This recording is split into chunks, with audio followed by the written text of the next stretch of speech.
GOP candidate unveiled his plans to change offices in 2020. MTN chief political reporter Mike Dennison was there and tells us what happened. On Friday, we had Congressman Greg Gianforte telling fellow Republicans he's running for governor in 2020. And on Saturday morning, that move prompted a prior gubernatorial candidate to switch gears, Montana Secretary of State Corey Stapleton. Today I'm announcing that I am running, as Greg Gianforte leaves that House seat, I am running to keep and win Greg Gianforte's House seat. I'm running for Congress, and I would love your support. Stapleton said he's best positioned to keep Montana's U.S. House seat in Republican hands, and that plenty of good Republicans already are running for governor. In fact, his speech at the convention followed comments by two of those candidates, Attorney General Tim Fox and State Senator Al Olszewski of Kalispell. Fox emphasized his background in law enforcement and said a top priority as governor would be cracking down on illegal drugs in Montana. We have to stop this poison from entering our country in the first place, and that's why our border security is the top of my list. While we may be over 1,000 miles away from Mexico, Montana is impacted every day by insufficient border security. Olszewski, an orthopedic surgeon, said he's the gubernatorial candidate who can unify the Republican Party and reach out to independent voters on issues like health care. We need to win the hearts and the minds of the independent Montana voter. And I'll tell you, President Trump hit it right on the head. The Republican Party in 2020 needs to be the party of health care. And who else can champion that than a doctor? Democratic Governor Steve Bullock is term limited and can't run again in 2020. That makes it a wide open race, just like the U.S. House race and other statewide seats as well. Republicans like to talk about their steady march to power in Montana, but now many of their top political figures will battle each other for statewide seats in 2020. And don't think this won't be the last domino to fall in these top tier races. In Helena, I'm Mike Dennison, MTN News. Two Democrats are already running for the now open U.S. House seat. Kathleen Williams, who lost to Gianforte in 2018, and State Representative Tom Winter of Missoula. Casey Schreiner, a candidate for Montana's governor's position, held a public meeting event today in Billings at the Thirsty Street Brewing Company. Now, he met with the community to talk about issues like education, health care, and job construction for the Treasure State. Having served as a Democratic leader in the House of Representatives, Schreiner credits himself for creating bipartisanship, protecting health care, and passing infrastructure packages. Here's what he had to say about today's event. So I'm here to kick off my campaign for governor, and I figure, we're doing a kickoff tour. We started in eastern Montana. We're sweeping back through the Magic City on our way back home. Wanted to talk to folks in Billings about why we need to take this governor's race seriously. At the end of the day, Montana's governor should know what it's like to live like the rest of us, and I intend to do that. And I think that we need to fight to make sure that Montana families have a chance to get ahead, and I think that I'm a good advocate and ally for that. Well, an annual run here in Billings has become a tradition for families the day before Father's Day. Q2's David J. takes us to the 40th annual Heart and Soul Run. Runners start the 5K race. The Heart and Soul race also includes a 10K and a 2-mile. Father's Day weekend, and just getting out here, being fun, active as a family, having a great day. Anybody who's out here participating, just out socializing with friends and family and community is a neat thing. Whether they're running or walking, it's all about getting out on the course and getting some exercise before finishing up here at Dealer Park. It's super important to encourage kids at a young age to be active and healthy, and kind of a family tradition for us to get out here and do the race together as a family. Especially when they hold it on Father's Day weekend, there's a lot of families that do the run together. Many enjoy the tradition of the annual race. A lot of families are planning the weekend somewhat to start with the Heart and Soul Run. Racers, take your mark. You have your super athletic people, and then again, it was just fun to see all the different families pushing strollers, carrying them on their shoulders and walking, just trying to get through the finish line and being together. We support the active living.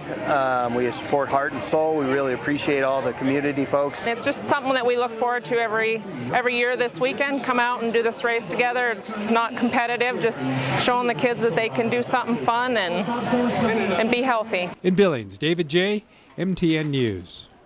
It's a nice day for that. And then the Active Life Festival at Dealer Park is part of the Heart and Soul Run. The money raised from the run goes to help the YMCA and Billings TrailNet. Well, shiny rims, engines revving, and great day for dads and other car enthusiasts who brought their classics to the Shrine parking lot. The annual Billings Car Show traditionally is the Saturday before Father's Day. The Yellowstone Valley Mustang Club puts on the show, which is open to all makes and models. The show features more than 100 cars, and many enjoy the people and the good times of sharing the passion for cars. Everybody here loves cars, some of them for different reasons, some nostalgia. I had this in high school or this kind of a car, but that's what it's about. It brings back memories. It's the history of the car. And we fell in love with cars and what they represented. It was freedom. You can get in your car and go. Every car person has their reason for what they love. Well, the Yellowstone Valley Mustang Club donates the proceeds from several car shows to the Shriners Children's Hospital, Tumbleweed, and senior programs.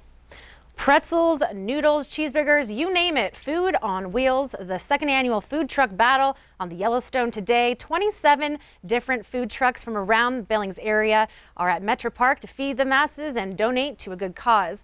Now Q2's Mitch Laggy is there with the latest on Billings' best mobile eats. Mitch? That's right, guys. We're out here at the second annual food truck battle on the Yellowstone, and it's a great day. We couldn't have asked for better weather to be enjoying the sights, the sounds, and most importantly, the smells here. I'm joined here now with one of the organizers of the food truck battle, Mr. John Wilson. John, what's going on here today? Why are folks enjoying this so much? This is being put on by the Breakfast Exchange Club, and what we're doing is we're raising money for Veterans Matter. It's an organization that helps veterans get into their own home. Helps them with their deposit and the down payment, first month's rent, that kind of things. Gotcha. And how much money do you guys think you're going to be raising here today? Well, last year where we had less trucks and we had bad weather, it did improve in the afternoon. We were able to donate like $26,000. Realistically, I mean, we're hoping to do that again, but maybe twice as much would be wonderful. Wow. And since the weather's better this year than last year, hopefully that dollar amount will go up, right? Absolutely. Yep. 10% of the proceeds from every truck is going into that fund, and then plus all the money's through the gate in the beer sales. Gotcha.